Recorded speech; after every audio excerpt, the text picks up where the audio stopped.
Hey guys, what's going on? There's a cool lightning storm going on outside, and you gotta love those. This video is in response to Dakin Howlett. He did a little thing about, hey, what influenced you with your comics and stuff like that. And so I figured I'd, give it a shot there. So, alright.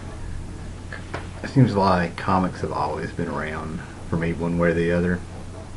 I have seriously been doing this, probably since I was like seriously 3 or 4, no exaggeration.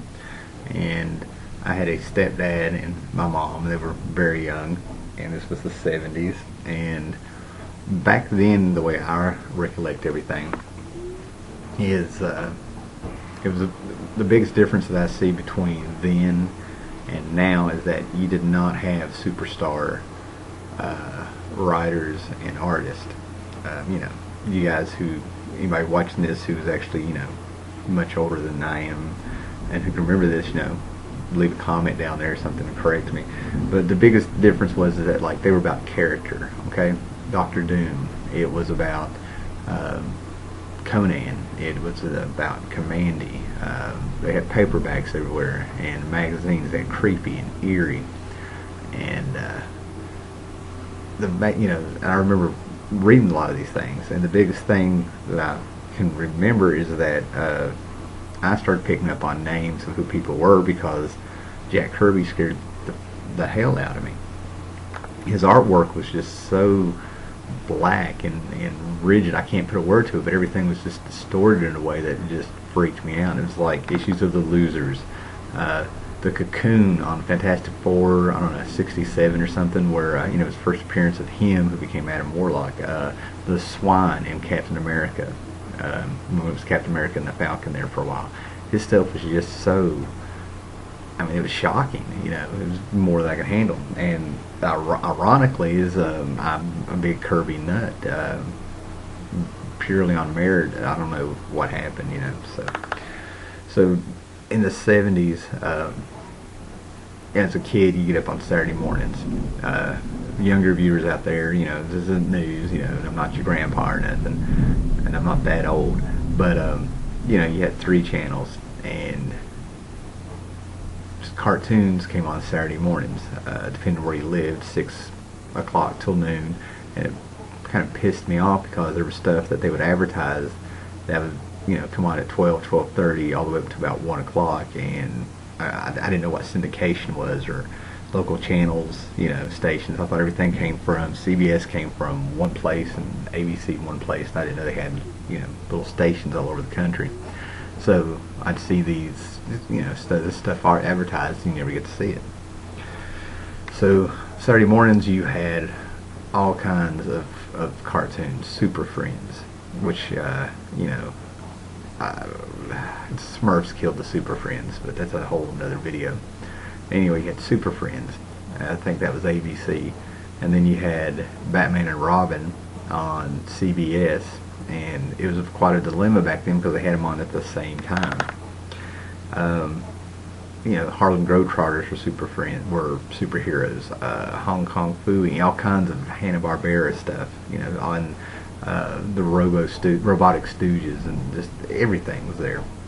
And then you had TV shows, Buck Rogers, Flash Gordon cartoon show. Oh my gosh, you had I can go on and on here. Let me think here. You had Wonder Woman on at night, the Hulk on at night. The live action stuff you have was like reruns of Dino Woman and Wild Boy and Bigfoot, and stuff like that. So the movies hit big, and back then it was a little bit different. You had a movie and it would pop on TV pretty soon, and we got hit with this did it. I don't think they have beat the first 20 to 40 minutes of this, telling the origin of Superman and Jor-El and seeing Krypton, and this did it. I was the Superman expert because of this.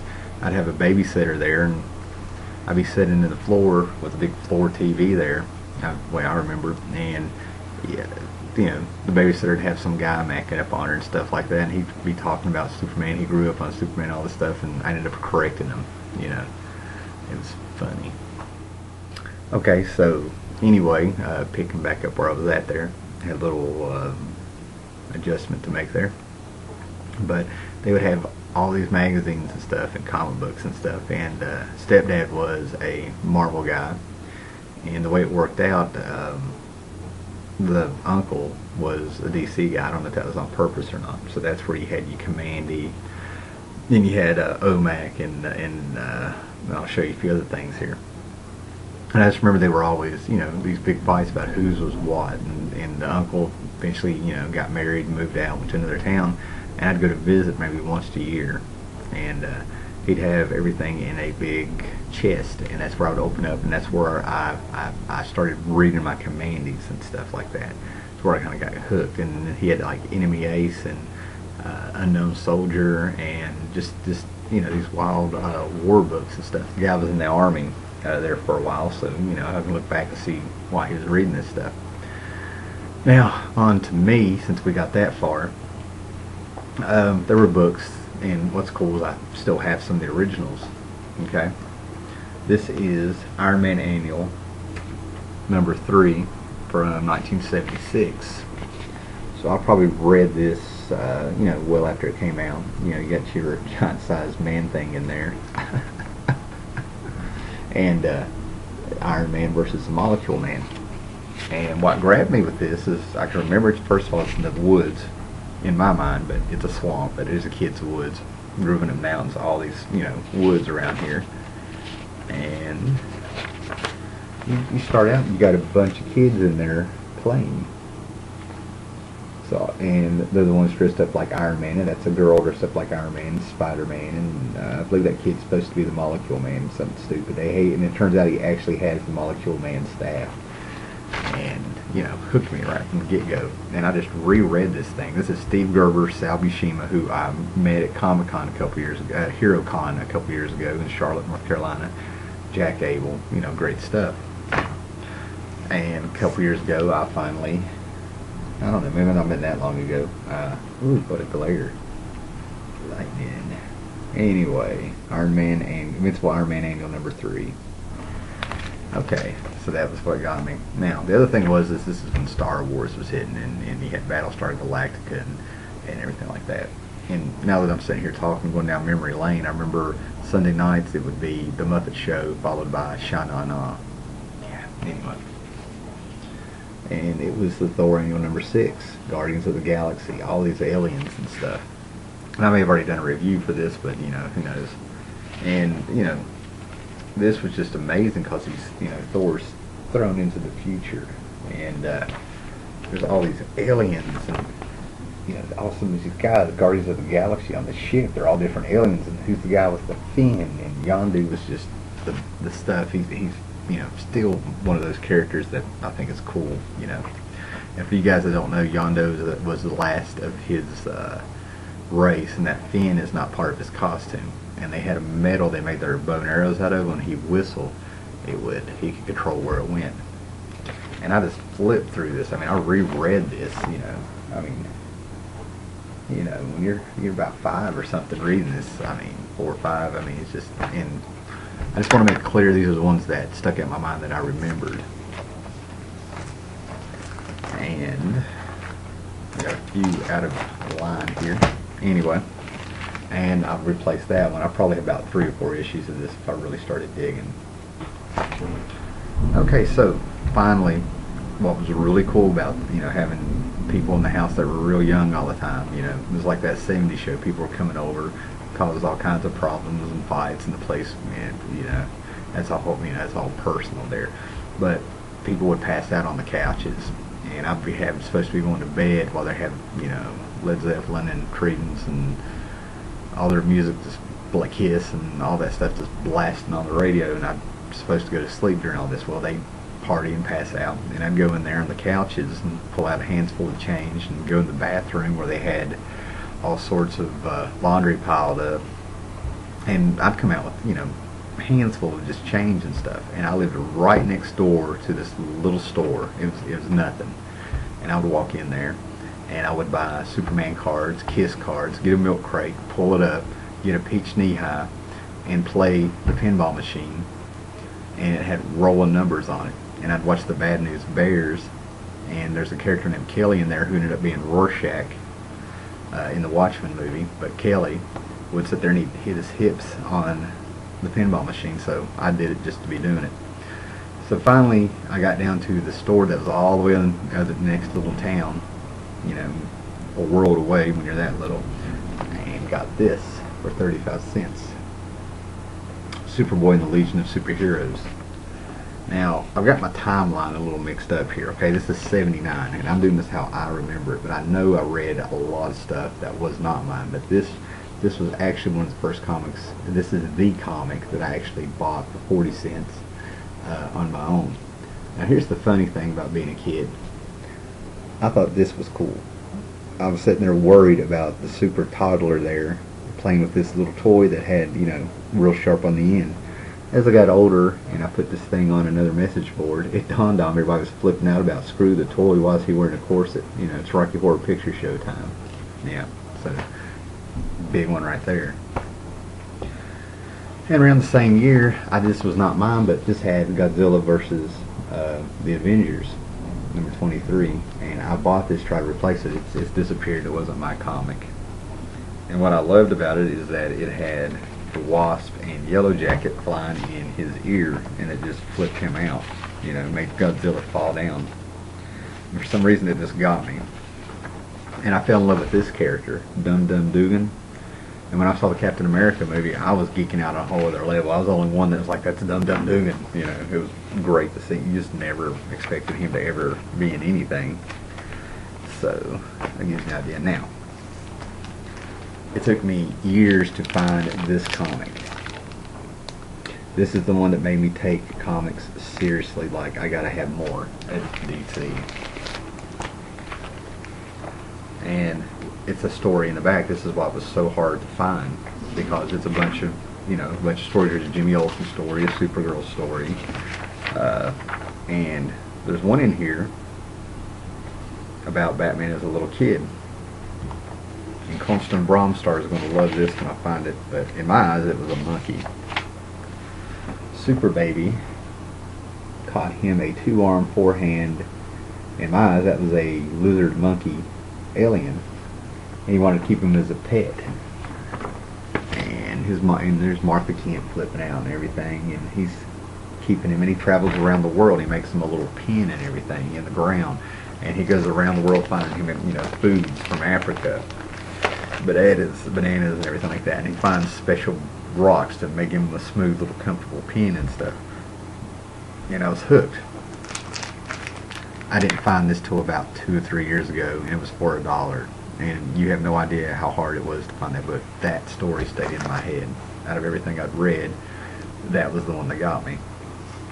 And then I fell in love with this actual book from 1969. So this was probably when I was like 4 or 5. Surfing Wheels, and it was the White Angels on their motorcycles. I reread it and reread this story. You know, it's just, I don't know what it was. It was just cool. We rode, you know, I love riding my bike, a bicycle. I don't know how I didn't end up on a motorcycle. And, you know,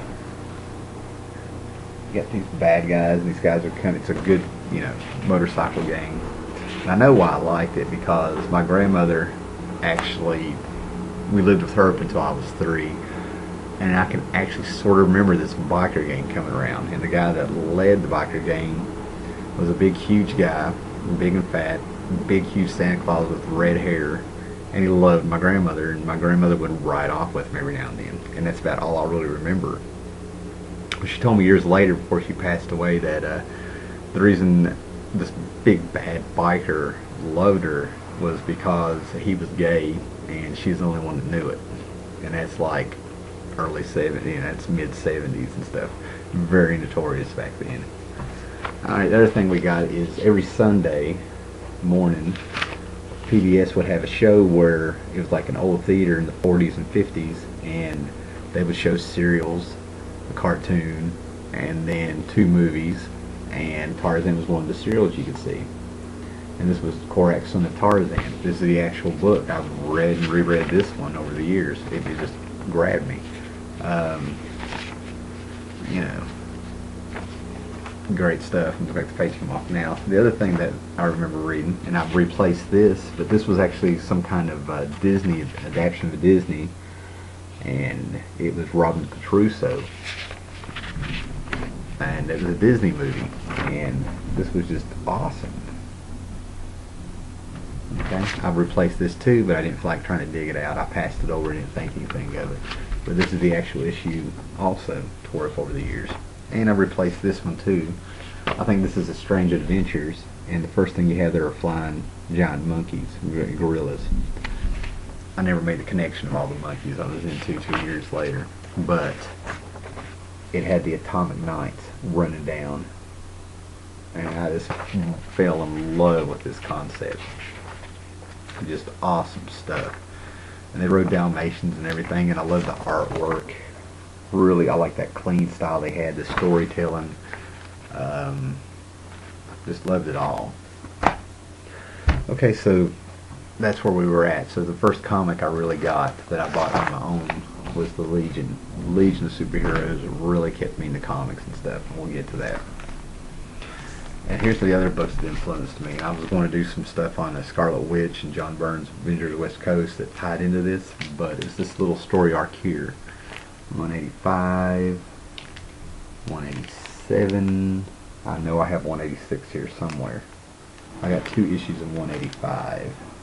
But this is John Byrne, and it was the true origin of Scarlet Witch and Quicksilver and Cthulhu, not Cthulhu. Anyway, the Witch of Wendigore Mountain. It brought in quite a very influential story, and you find out this is where they announce that Magneto is the real father of Scarlet Witch and Quicksilver. I'll save that for later. So years went by, and I didn't grasp the concept of actually collecting. Now, my stepdad actually had a spinner rack, and we lived in a little trailer. You know, that's where his comics left over from the 60s. I read Fantastic Four from the Silver Age, that Stan Lee, Jack Kirby stuff. And, you know, it was great stuff, and, you know, it didn't really hook me like this stuff did. These particular stories were great. You know, you had to, I mean, I can go on and on about what grabbed me, and I always find something new, because I remember them that vividly. But my time came when I started taking this very serious, was right here. Here's the original. 207, evil versions of the Justice League is what I saw. This is the Crime Syndicate. And man, that's what did it. That's when I started tracking it down. I replaced it a couple years ago because, you know, it's all ripped up and battered, and it crossed over with the All-Star Squadron, and I was like, what the hell is going on? You know, they're back in the 40s, but they're on Earth 2, and they're on Earth Prime, and, you know, I love the multiple Earths, the infinite Earths. It never confused me, you know. So, you know, we collected those over the years, trying to piece them back together, because, you know, back then it was whatever was on the rack, and that comic had probably been sitting there for 2 or 3 months, and I didn't know where to go. And small town, but you had Helen's and Nancy's, and, you know, two or three little drugstores that were just impossible to get to, you know, stuff like that. You know, so we've collected those over the years, and it was a 4 or 5 part story that was just awesome. And here's where it came. Okay, so a lot of stuff happened there. Ended up living in a different town, if you want to call it that. It's a place called Jewel Ridge, and it's an old coal mining town where all the houses are stuck on top of a mountain. You drive through, they got a post office, an old abandoned factory, and that's it. You know, and a school, and that's it. There's nothing. So we'd get to town every now and then. And we got back, and up there I traded a guy who I still am sort of friends with. We ended up just, you know, getting each other. I traded him for this. Secret Society Supervillains Battles the Justice League of America. And this was, you know, focused on the bad guys. And I was like, oh my god.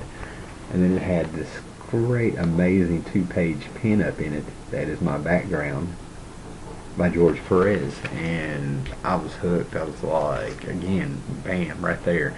So I started getting team books and stuff because, you know, for, you know, my little allowance or money that I could find, and whatever you had to do back then, you know, that's where you spent your money. And then we got out of there, Jewel Ridge, moved away.